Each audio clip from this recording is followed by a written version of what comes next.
Assalamualaikum warahmatullahi wabarakatuh. Perkenalkan, saya Guru Tua Yuni Latifah, dosen Home Base Program Studi D4 Teknologi Laboratorium Medis Setikes Utama Abdi Husada Tulungagung. Selain mengajar di Prodi D4, saya juga mengajar di Prodi D3 TLM Setikes Utama Abdi Husada Tulungagung. Saya adalah lulusan dari jurusan S1 Kimia, Fakultas Sains dan Teknologi Universitas Islam Negeri Malang, yang sekarang telah berganti nama menjadi Universitas Islam Negeri Maulana Malik Ibrahim. Saya juga merupakan alumni dari program studi Magister Kimia, Fakultas MIPA Universitas Brawijaya dengan peminatan Kimia Analitik.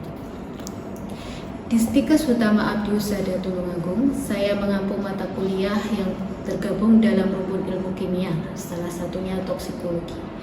Sebagai seorang dosen, saya memiliki tugas pokok Tridharma Perguruan Tinggi, yaitu pendidikan, penelitian, dan pengabdian. Dalam pernyataan diri dosen untuk unjuk kerja Tridharma Perguruan Tinggi kali ini, saya akan menyampaikan salah satu tridharma saya, yaitu dalam bidang pendidikan. Yang akan saya sampaikan meliputi deskripsi mata kuliah, capaian pembelajaran, sistem pembelajaran, materi pembelajaran, metode pembelajaran, dan sistem penilaian. Mata kuliah toksikologi merupakan mata kuliah yang diajarkan di semester 4 dengan bobot 1 SKS teori dan 1 SKS praktikum. Mata kuliah ini mempelajari aspek keracunan akut dan kronis dalam tubuh manusia. Selain itu, mata kuliah ini juga mempelajari identifikasi racun, diagnosis racun, tata laksana terapi keracunan yang tepat pada keracunan obat, pestisida, makanan dan minuman, logam berat, serta nafsa. Capaian pembelajaran mata kuliah toksikologi antara lain mampu menjelaskan teknik pengambilan dan preparasi sampel toksikologi klinik, mampu melakukan pengujian toksikologi klinik pada spesimen biologis dengan memilih metode pemeriksaan yang sesuai berdasarkan SOP dan teknologi terkini, mampu menganalisis hasil uji toksikologi klinik dengan menerapkan sistem informasi laboratorium untuk menghasilkan informasi diagnostik yang tepat, mampu mengidentifikasi faktor-faktor yang mempengaruhi hasil pemeriksaan toksikologi klinik, mampu menerapkan jaminan mutu pada pemeriksaan toksikologi klinik, mampu melakukan verifikasi dan validasi pada hasil pengujian toksikologi klinik, serta mampu merencanakan dan mengelola limbah pemeriksaan toksikologi klinik. Sistem pembelajaran yang saya terapkan pada mata kuliah ini adalah tatap muka di kelas dengan metode student center learning dan praktikum di laboratorium.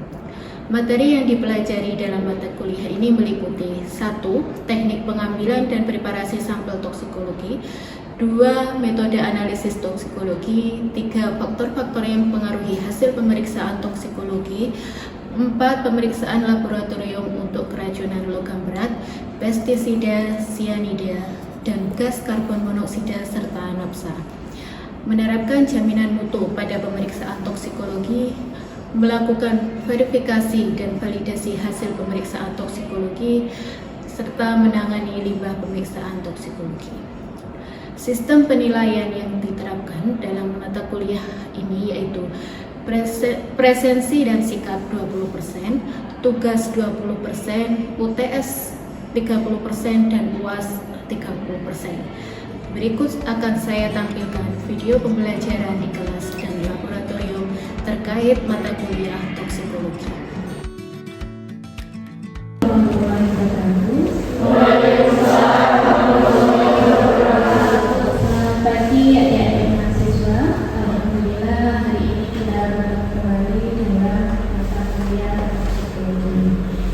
Untuk hari ini ada yang tidak hadir, hadir semua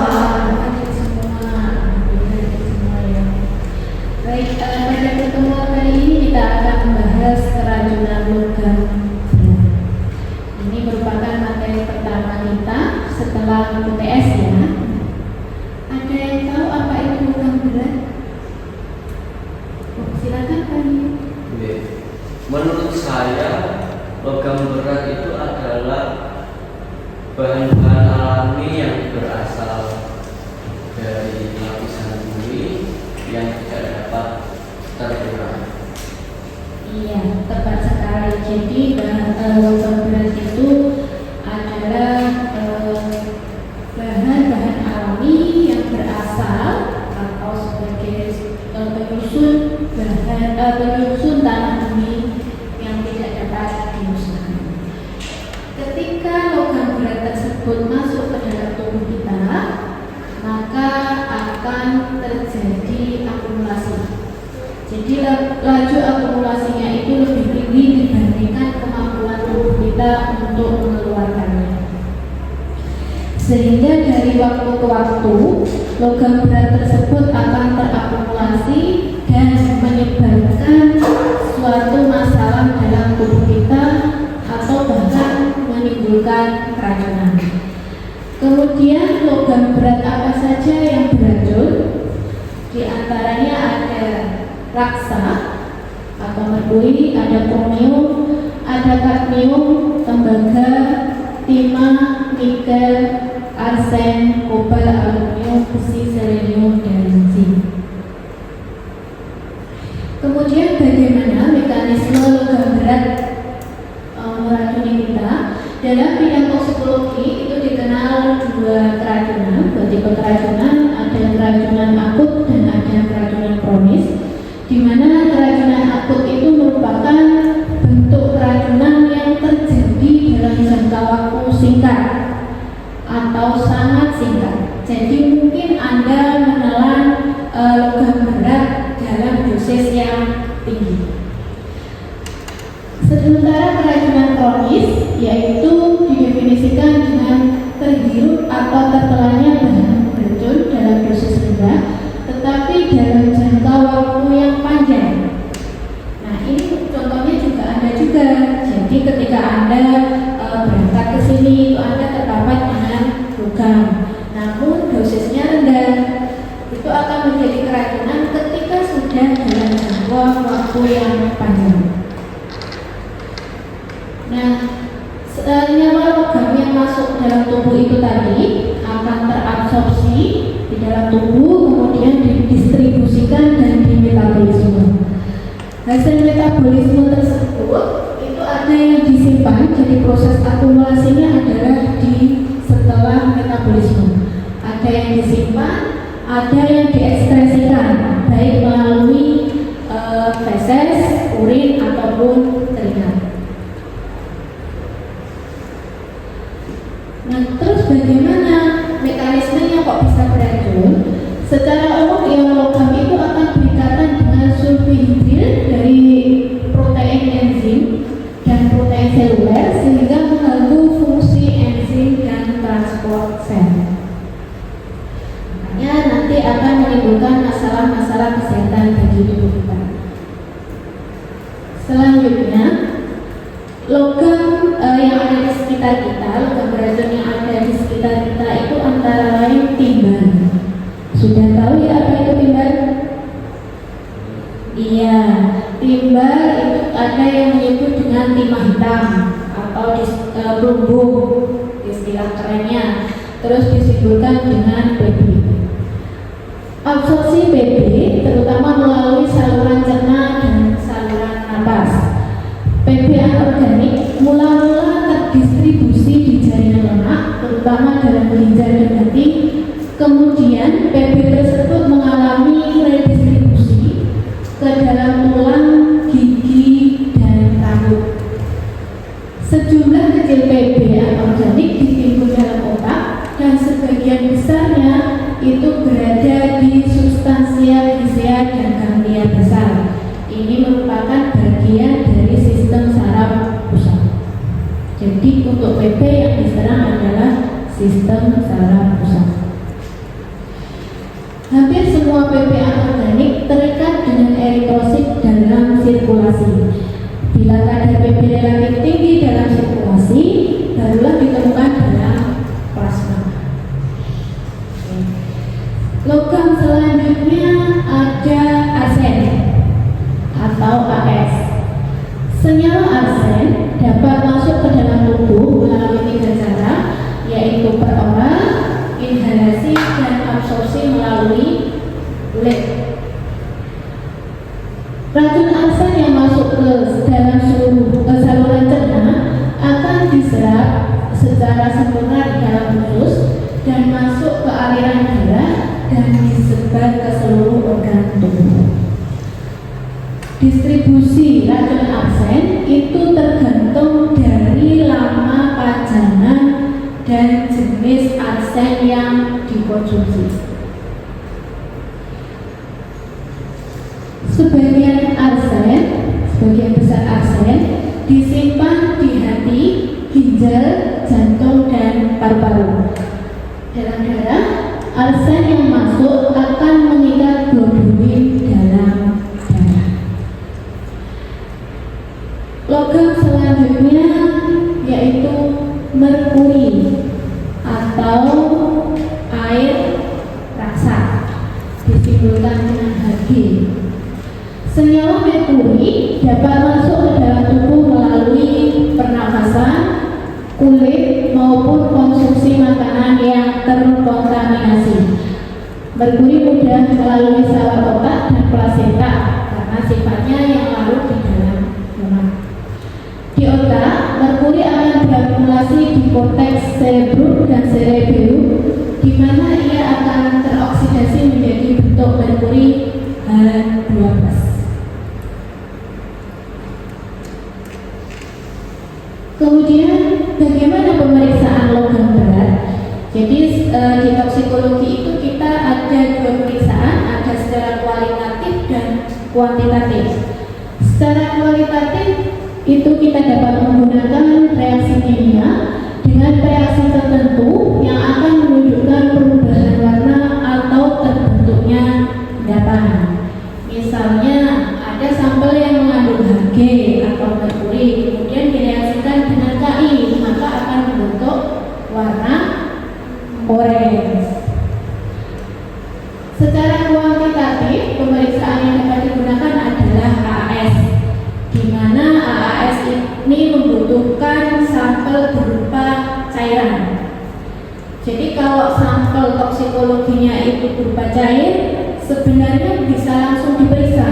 Namun AAS juga mensyaratkan cairannya harus bening, sehingga kita perlu melakukan preparasi sampel, yakni melalui destruksi, baik destruksi basah ataupun destruksi kering.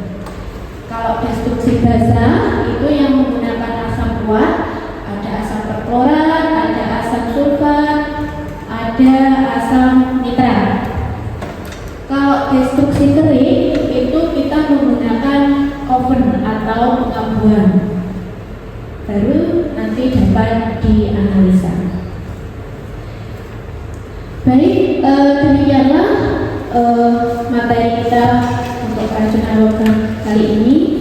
Mungkin ada yang perlu dibahas atau ada pertanyaan, saya persilakan. Baik Bu, saya disebutkannya. Saya telah dari Aksa Bima ingin menanyakan, jika ada suatu kasus ibu hamil yang terpapar arsen, lalu bagaimana janin yang terdapat dalam kandungannya? Apakah dapat terpapar juga ataukah tidak ya Bu? Terima kasih. Iya, terima kasih. Pertanyaannya bagus sekali. Jadi bagaimana sih nasibnya si janin itu ketika ibunya yang sedang hamil terpapar oleh arsen? Nah, senyawa arsen, terlebih senyawa arsen yang organik, itu mampu menembus sawar plasenta, sehingga janin yang semula tidak ingin terpapar, maka dia mau tidak mau bisa berpotensi keracunan arsen. Bisa diterima ya, Naila? Ya, terima kasih Bu. Oke, mungkin ada pertanyaan yang lain? Saya Oh iya, silakan. kan tadi menjelaskan tentang analisanya ya Bu. Nah, sampel apakah yang bisa digunakan jika terpaparnya itu sudah lama bertahun-tahun itu? Terpaparnya sudah lama, mungkin sudah beberapa tahun yang lalu ya maksudnya. Iya, jadi kalau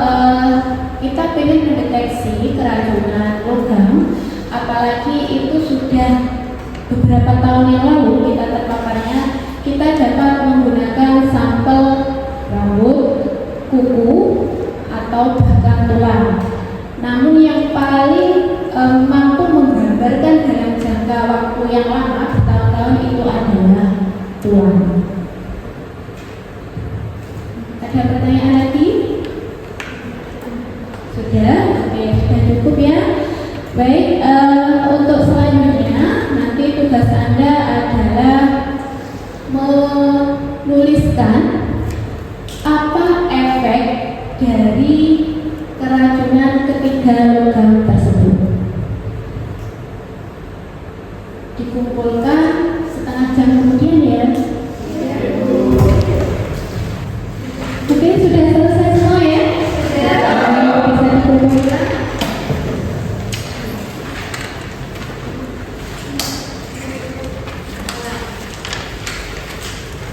Yang belakang.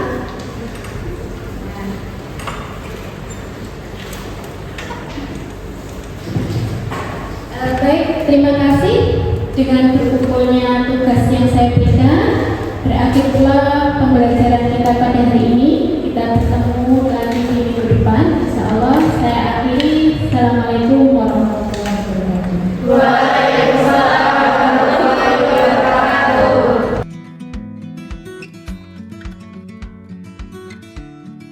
Assalamualaikum warahmatullahi wabarakatuh. Waalaikumsalam warahmatullahi wabarakatuh. Pada hari ini kita akan melakukan praktikum pemeriksaan logam berat, khususnya PB.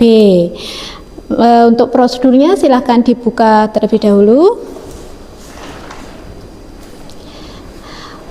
Untuk pemeriksaan PB itu ada berapa langkah atau berapa reagen yang digunakan? Ada 6. Coba apa saja? Ya, Na2S, KI, HCl encer, K2COR4, dan H2SO4. Baik, untuk prosedurnya sudah paham ya? Jadi nanti Anda meneteskan sampel, kemudian ditambahkan dengan reagen, dan Anda amati perubahan warna yang terjadi. Anda sesuaikan dengan hasil yang tertulis di dalam prosedur tersebut. Untuk perbandingannya berapa? 1:1. Baik, sudah paham semua ya? Bisa mulai dikerjakan.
Sudah ada yang peroleh hasil?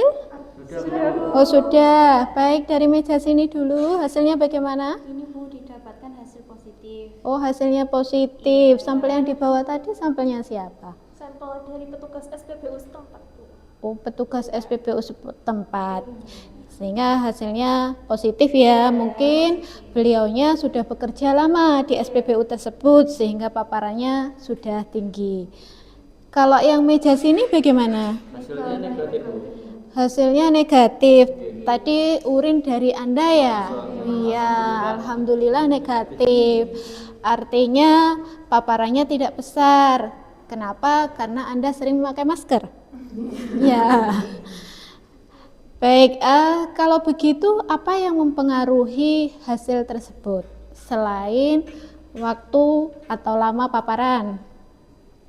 Reagen yang digunakan, Bu. Reagen yang digunakan.